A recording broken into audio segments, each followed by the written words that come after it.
Hai semua, siap untuk belajar sesuatu yang baru? Kali ini kita akan membahas tentang kelembagaan petani dan perubahan sosial.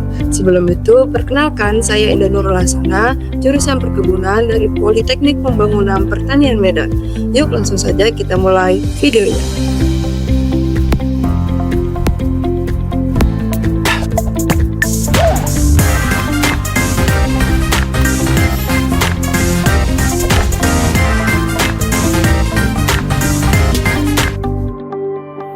Empat komponen bentuk relasi sosial kemasyarakatan sebagai kelembagaan masyarakat, yaitu yang pertama komponen personal.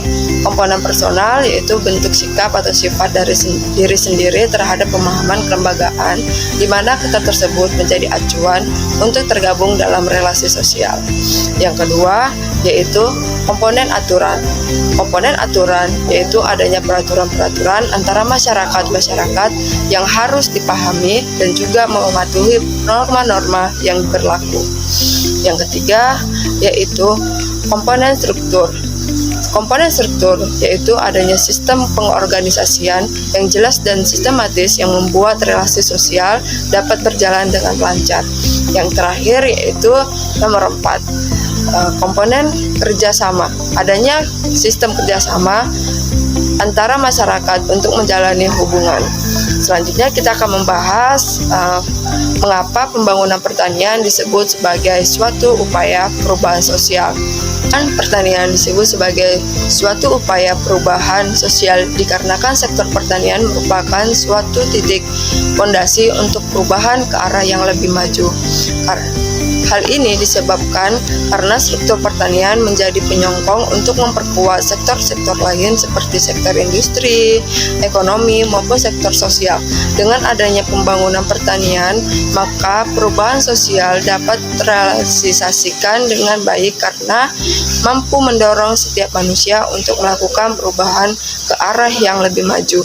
Yaitu adapun contohnya seperti penggunaan alat-alat alsintan dan dari zaman ke zaman semakin berubah, di mana dulu menggunakan alat seperti cangkul, parang dan lain sebagainya, dan sekarang menggunakan alat-alat alsintan seperti traktor, hand traktor dan lainnya.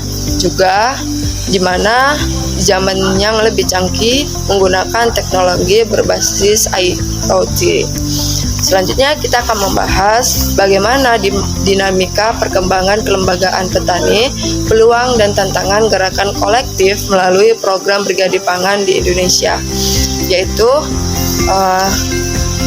yang pertama itu adalah perkembangan kelembagaan petani. Dengan adanya program Brigade Pangan ini menjadi sangat berkembang, di mana para petani milenial dituntut untuk bekerja sama mengelola 200 hektar lahan, di mana hal itu dapat menjadi peluang bagi perkembangan petani dan meningkatkan pendapatan para anggota-anggota petani. Yang kedua, peluang yang dapat lembaga petani dengan adanya gerakan kolektif melalui program Brigade Pangan adalah sebagai sumber pendapatan dan kenaikan divisi dan masing-masing kelompok tani. Yang ketiga, yaitu tantangan yang dapat lembaga petani melalui gerakan kolektif program Brigade Pangan, yaitu setiap kelompok Brigade Pangan akan bersaing satu sama lain melalui terkait pengelolaan lahan dan juga perebutan mesin alsintan, di mana hal ini menjadi salah satu tantangannya. Selanjutnya kita akan membahas proses pembentukan dan peningkatan kapasitas kelembagaan petani dan kelembagaan ekonomi petani diinisiasi dalam program Brigade Pangan.